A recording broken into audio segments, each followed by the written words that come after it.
নমস্কাৰ এই সিৰিজটোৰ আজি আমাৰ পাৰ্ট 19 আজি আমি বিশেষকৈ আসাম বাজেট ৰিভিজন কৰিম প্ৰথম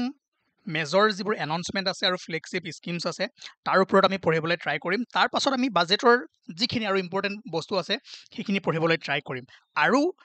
আপোনালোকে এটা মন কৰিব ইয়াৰ আগত যি 18টা ক্লাছ হ'ল তাতে মেজৰ স্কিম বা এনাউন্সমেন্ট আমি কিছু অলৰেডি কভাৰ কৰিছো ঠিক আছে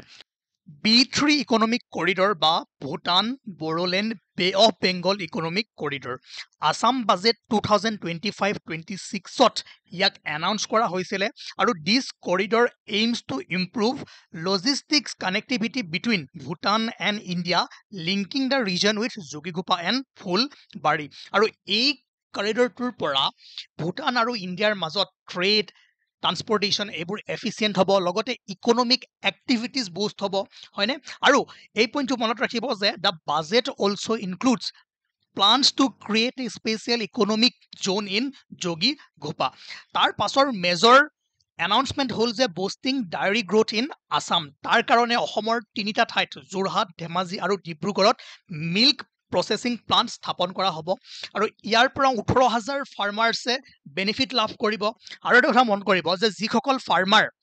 ডায়েৰী কোঅপাৰেটিভ ছ'চাইটিজ বা চমুকৈ DCSত ৰেজিষ্টাৰ্ড হ'ব তেওঁলোকে প্ৰতি লিটাৰ গাখীৰত 5 টকাকৈ কি পাব সাবসিডি পাব গতিকে এইটো এটা major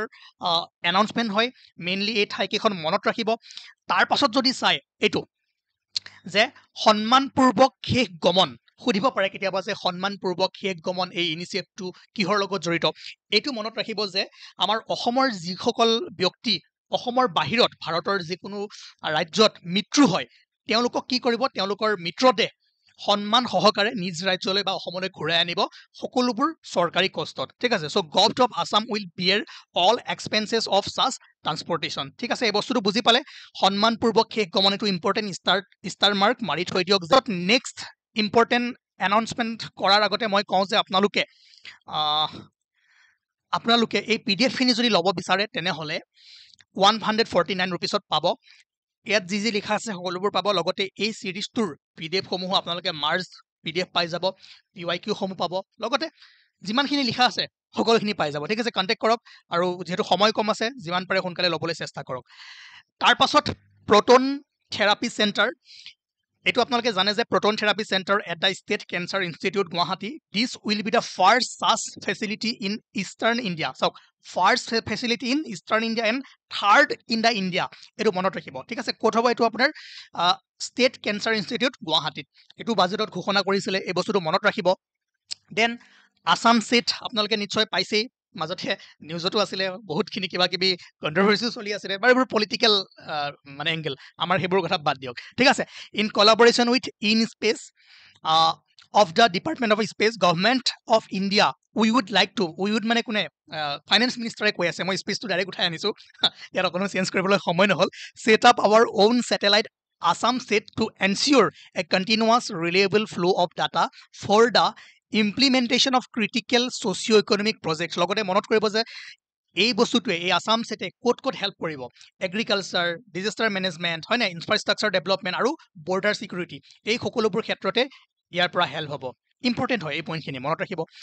সেলিব্ৰেটিং heritage and cultural pride মনত ৰাখিব যে ₹1500 টকা পাৰ মান্থ ফৰ উদাসীন ভকত দেন মাছ ৰিচাইটেশ্যন অফ মোৰ আপোনাৰ দেশ প্ৰায় 1 কোটিতকৈ অধিক মানুহে অসমত পেৰেলেলি মোৰ আপোনাৰ দেশ পৰিৱেশন কৰিব এই প্ৰস্তাৱটো লোৱা হৈছে লগতে set up government OTT platform to preserve Assamese cinema, literature, folk song, music, documents, etc. আৰু showcasing Bagorumba and Bordoi Sikla folk dance to national and international audience. তাৰ পাছত আৰু ইম্পৰ্টেন্ট এনাউন্সমেন্ট হ'ল যে new Assam Bhavan in Mumbai and Delhi already দিল্লীত তিনিটা অসম ভৱন আছেই চতুৰ্থটো অসম ভৱন স্থাপন কৰা হ'ব মুম্বাইতো অলৰেডি এটা অসম ভৱন আছেই দ্বিতীয়টো অসম ভৱন স্থাপন কৰা হ'ব আৰু এই পইণ্টটো মনত ৰাখিব যে দিছ ভৱনছ will also' have a namghar showcasing Assam rich cultural and spiritual heritage দুইটা পইণ্টে ইম্পৰ্টেণ্ট পৰীক্ষাত এই দুইটাই উঠাই দিব ক'ব যে only one only two both 1 and 2 neither 1 nor 2 so এইখিনি মনত ৰাখিব যে ফৰ্থ ছেকেণ্ড আৰু কি ইয়াতে থাকিব হয়নে তাৰ পাছত ইম্পৰ্টেণ্ট যদি আপোনালোকে এনাউন্সমেণ্ট চাই এইবোৰ আপোনালোকে জানেই যে মিছন বসুন্ধৰা 3.0 লাঞ্চ তেনেকৈ আপোনাৰ ইণ্টাৰ ৰিলিজিয়ন লেণ্ড ট্ৰান্সফাৰ ইয়াৰ কাৰণে কি হ'ব all inter religion land transfer will register state government approval then আপোনালোকে কেইটামান আৰু ইম্পৰ্টেণ্ট চাব পাৰে যে প্ৰটেকশ্যন অফ ইণ্ডিজিনিয়াছ ৰাইট ইয়াৰ কাৰণে কি হ'ব identification and notification of 446 village with a predominant SC/ST population as a micro tribal belts and blocks. So এই এনাউন্সমেণ্টবোৰ চাব যিখিনি ইম্পৰ্টেণ্ট মই হাইলাইট কৰি দি দিছোঁ আৰু আগৰ যি 18টা সেশন আছে তাতো মই মাজে মাজে ইম্পৰ্টেণ্ট স্কিমখিনি ইম্পৰ্টেণ্ট এনাউন্সমেণ্টখিনি আপোনালোকক কভাৰ কৰাই আহিছোঁ গতিকে আপোনালোকে ক্লাছ নম্বৰ 1 পৰা চাই ল'ব তেতিয়া বাকিখিনিও পাই যাব ঠিক আছে ইয়াৰ লগতে আসাম বাজেট 2025-26ত যি 18টা ফ্লেগশ্বিপ স্কিমৰ কথা উল্লেখ আছে তাৰে ভিতৰত মেক্সিমাম হয়তো আপোনালোকে পঢ়ি থৈ দিছে ঠিক আছে ধৰক অৰুণোদয় 3.0 মুখ্যমন্ত্ৰীৰ মহিলা উদ্যমিতা অভিযান মুখ্যমন্ত্ৰীৰ নিযুত মইনা আঁচনি হয়নে চিফ মিনিষ্টাৰ জীৱন প্ৰেৰণা আগতেও আমি এইবোৰ এই সিৰিজটোত কিছুমান কভাৰ কৰিছোঁ তথাপিও এইকেইটা বিস্তাৰিত অসম দৰ্শন বা ইয়েৰ অফ বুক কুৱেশ্যন দিব পাৰে 200 years of Assam tea supporting tea garden communities ইয়াৰ ওপৰত আমি এটিকলি দুটি পাঠ ক্লাছ নাম্বাৰ 17 বা 16ত কভাৰ কৰিছোঁ চাই ল'ব আৰু লগতে এই যিটো implementation of clause 6 of Assam accord ইয়াৰ যিমানখিনি পইণ্টছ আছে সকলোখিনি ইম্পৰ্টেণ্ট হ'ব ঠিক আছে মই আজি ক্লাছটোত যদি সময় পাওঁ কৰাই দিম তথাপিও তাৰে ভিতৰত কিছুমান হ'ল যে ট্ৰান্সফৰ্মিং আসামছ ইণ্ডাষ্ট্ৰিয়েল লেণ্ডস্কেপ ইয়াৰ কাৰণে এইখিনি পইণ্ট মনত ৰাখিব যে new industrial parks in Dibrugarh Golaghat Silchar Jagiroad Palashbari Tezpur Nalbari এই প্লেচখিনি এই ঠাইখিনি বহুত বেছি ইম্পৰ্টেণ্ট হ'ব ঠিক আছে আৰু লগতে new township projects in Jagiroad and Palashbari এইটো মনত ৰাখিব যে with the assistance from Asian Development Bank আৰু অসমত কি হ'ব industrial land bank across the state আৰু ইয়াৰ কাৰণে 2000 কোটি টকা আবণ্টন দিয়া হৈছে তাৰ পাছত এইটো মনত ৰাখিব যে ইয়েৰ অফ বুক 2025 ইয়াৰ জৰিয়তে 1000 য়ং ৰাইটাৰলৈ 25000 ঠিক আছে 25000কৈ টকা প্ৰদান কৰা হ'ব যিসকলে with a focus on those contributing to creative scientific and academic writing ঠিক আছে financial support to 1000 young writers offering 25,000 each with a focus on the contributing to creative scientific and academic writing লগতে মনত ৰাখিব যে financial support for organizing granthamela approve by the Asom Prakashan Parishad with ₹5 lakh allocated for district and 2.5 lakh for co-district headquarter respectively আৰু এতিয়াৰে পৰা অসম চৰকাৰৰ যিমানবোৰ event হ'ব ফাংচন হ'ব তাত গিফ্ট কি দিব লাগিব কিতাপৰ টোপোলা গিফ্ট দিব লাগিব আৰু চৰকাৰী কৰ্মচাৰীসকলক 1000 টকাৰ ওৱান টাইম গ্ৰাণ্ট দিয়া হ'ব যাৰ জৰিয়তে কৰ্মচাৰীসকলে যাতে কি কৰে কিতাপ কিনে one time grant of ₹1000 to each government employee for book purchase ঠিক আছে বিস্তাৰিত অসম দৰ্শন এইটো ইম্পৰ্টেণ্ট হ'ব ইয়াৰ আগতে আপোনাৰ অসম দৰ্শন পাইছিলে যে under Asom Darshan scheme support to over 17,000 religious institution in preserving heritage and upgrading infrastructure আৰু এতিয়া ফাৰ্ডাৰ ইয়াক এক্সটেনশ্যন কৰি বিস্তাৰিত অসম দৰ্শন এই স্কিমটোৰ জৰিয়তে বা এই আঁচনিটোৰ জৰিয়তে কি কৰা হ'ব further extension of financial assistance to 25,000 namghar and other religious institution 3 lakh টকা কি কৰা হ'ব দুটা ইনষ্টলমেণ্টত ইকুৱেল দুটা ইনষ্টলমেণ্টত প্ৰদান কৰা হ'ব ইন 2 ইকুৱেল কেতিয়াবা কি ক'ব যে 3 lakh rupees in 3 equal instalment তো ষ্টেটমেণ্টবোৰত সৰু সৰু এনেকুৱা আপোনালোকক খেলি মেলি লগাবলৈ পাৰে হ'ব এফৰ্ডেবল ইলেক্ট্ৰিচিটি টু অল কি হ'ব ইয়াত reduction of electricity rate by ₹1 per unit for Jibondhara and domestic category consumers having consumption up to 120 units in a month কেতিয়াৰ পৰা ক্যালকুলেট হ'ব এইটো 1 মে 2025 ৰ পৰা এইটো মনত ৰাখিব চাওক মই আৰু এটা কথা কওঁ যেহেতু এটা পিপিটি বনাবলৈ সময় কম সেই কাৰণে মই ডাইৰেক্ট সিএমৰ প্ৰফাইলৰ পৰা উঠাই লৈ আহিছো বা গভৰ্ণমেণ্ট ৱেবছাইটতো পাই যাব মই পাছত এই পইণ্টছবোৰ ভালকৈ আৰু অলপমান ডিটেইলছত উলিয়াই দিবলৈ ট্ৰাই কৰিম যেতিয়া আপোনালোকে পিডিএফ সমূহ লয় মই পিডিএফ সমূহ গ্ৰুপত দিয়ে দিম তাত এনেকৈ ভালদৰে লিখা থাকিব কিন্তু এতিয়া অলপমান ৰিজলিউশ্যনটো বঢ়াই ল'ব যদি ধৰিব পৰা নাই কিন্তু মই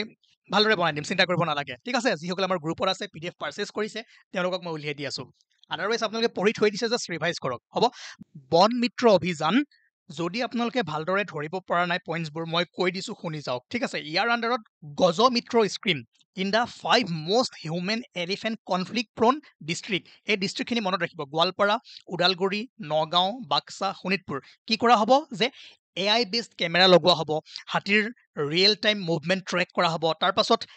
এলাৰ্ট প্ৰদান কৰা হ'ব, আগতীয়াকৈ এডভান্স এলাৰ্ট দিয়া হ'ব। আৰু এই এৰিয়াত, এই ডিষ্ট্ৰিক্টত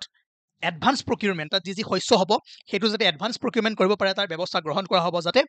এই লছবোৰ অলপমান কম হয়। ঠিক আছে, এই পইণ্টখিনি আপোনালোকে মনত ৰাখিব। আৰু ইয়াৰ আণ্ডাৰতে আপোনাৰ আৰু কিছুমান বন মিত্ৰ অভিযানৰ আণ্ডাৰত আৰু কিছুমান স্কিম আছে, ধৰক বান্দৰ বা হলক গিবন বা যিমানবোৰ ৱাইল্ড এনিমেলছ আছে এইবোৰ সংৰক্ষণ দিবৰ কাৰণে বহুতো কেনপি ব্ৰিজ ইনষ্টল কৰা হ'ব, এই পইণ্টটো মনত ৰাখিব। আৰু যদি কোনোবা মানুহৰ মৃত্যু হয়, হিউমেন এলিফেণ্ট বা হিউমেন ৱাইল্ড লাইফ কনফ্লিক্টত কাৰোবাৰ যদি মৃত্যু হয় তেওঁলোকক 4 লাখৰ পৰা 5 লাখ টকা সাহায্য প্ৰদান কৰা হ'ব, এই বস্তুটো আপোনালোকে মনত ৰাখিব। ঠিক আছে, তাৰ পাছত এইটো জানেই যে financial aid to Annadata, paddy আৰু মেইজত প্ৰতি কুইণ্টেলত গভট support to farmers over and above minimum support price 250 per quintal paddy and মেইজত, আৰু 500 কি হ'ব প্ৰতি কুইণ্টেল মাষ্টাৰ্ডত বা সৰিয়হত দিয়া হ'ব। আৰু ডিষ্ট্ৰিক্ট মাষ্টাৰ্ড মিছন ইনিচিয়েটিভ লোৱা হৈছে, আৰু ₹10 lakh its to around 500 better performing FPOs under Mukhyamantri Utkarsh Yojana, আৰু credit guarantee fund scheme with initial corpus of collateral free loans of 1500 crore। এইবোৰ আপোনালোকে ভালদৰে মনত ৰাখি যাব হা। তাৰ পিছত আটাইতকৈ গুৰুত্বপূৰ্ণ implementing clause 6 of Assam accord, 100টা ষ্টাৰ মাৰ্ক মাৰি থৈ দিয়ক, ইয়াৰ পৰা কুৱেশ্যন আহিব আৰু বহুত বেছি গুৰুত্বপূৰ্ণ। আজি ডিছকাছ কৰিব নোৱাৰিম, আজি যিহেতু সময় নাই, ইয়াত অলপমান আমি টাইম দিব লাগিব আৰু ভালকৈ পইণ্টছবোৰ চাব লাগিব, কেনেকুৱা কেনেকুৱা কুৱেশ্যন আহিব পাৰে সেইবোৰো কৈ দিম। তথাপিও আপোনালোকে অভাৰঅল ইয়াৰ যিবোৰ ইম্পৰ্টেণ্ট পইণ্ট আছে এবাৰ চাই ল'ব, আৰু ইয়াৰ পৰা কুৱেশ্যন আহিব। ঠিক আছে, আৰু যিখিনি বিল ইম্পৰ্টেণ্ট কিছুমান বিল পাছ হৈছে সেই বিলখিনিৰ ওপৰত আমি ডিছকাছ কৰিম। ঠিক আছে, গোটেইবোৰ নালাগে, যিখিনি ইম্পৰ্টেণ্ট হয় মই আপোনালোকক বাছি দিছোঁ, তাৰে ভিতৰত যদি চাই আপোনালোকে নিজে এবাৰ চাবলৈ ট্ৰাই কৰিব, আদাৰৱাইজ মই নেক্সট ক্লাছত কালিলৈ আপোনালোকক দিবলৈ ট্ৰাই কৰিম। এইটো চাব, Assam goods and service tax amendment bill 2025, এইটো ইম্পৰ্টেণ্ট হ'ব। আৰু the Assam coaching institution control and regulation bill 2025, এইটো ইম্পৰ্টেণ্ট হ'ব। তাৰপিছত Assam cattle preservation amendment bill 2025, এইটো ইম্পৰ্টেণ্ট হ'ব। এই তিনিখন বহুত বেছি ইম্পৰ্টেণ্ট, আপোনালোকে যদি পাৰে নিজে চাবলৈ ট্ৰাই কৰিব, আদাৰৱাইজ মই কালিলৈ ইয়াৰ ওপৰত এটা ক্লাছ বনাম। কালি আমি বিলখিনি আৰু আৰু এখন ইম্পৰ্টেণ্ট বিল আছে, এইখন হ'ল আপোনাৰ ইয়াতে আছিলে পঞ্চায়ত, এইখন আছাম পঞ্চায়ত এমেণ্ডমেণ্ট বিল 2025। ঠিক আছে, এই 4খন ডিছকাছ কৰিম, আৰু লগতে implementing clause 6 of Assam Accord, ধৰক সত্ৰ প্ৰিজাৰ্ভেশ্যন যি এণ্ড ডেভেলপমেণ্ট বৰ্ড আছে ইয়াৰ বিষয়ে চাব লাগিব, ইয়াৰ ওপৰত 100% কুৱেশ্যন আহিব। তেনেকৈ আৰু ইম্পৰ্টেণ্ট কি এষ্টাব্লিছ কৰা হ'ব, কি নতুন পদক্ষেপ লোৱা হৈছে, এই সকলোবোৰ আমি ডিছকাছ কৰিম। ঠিক আছে, আজি ক্লাছটো ইমানেই আছিলে। নেক্সট ক্লাছত আমি এই দুটা টপিকৰ ওপৰতে ভালদৰে অলপমান পঢ়িবলৈ ট্ৰাই কৰিম। Thank U.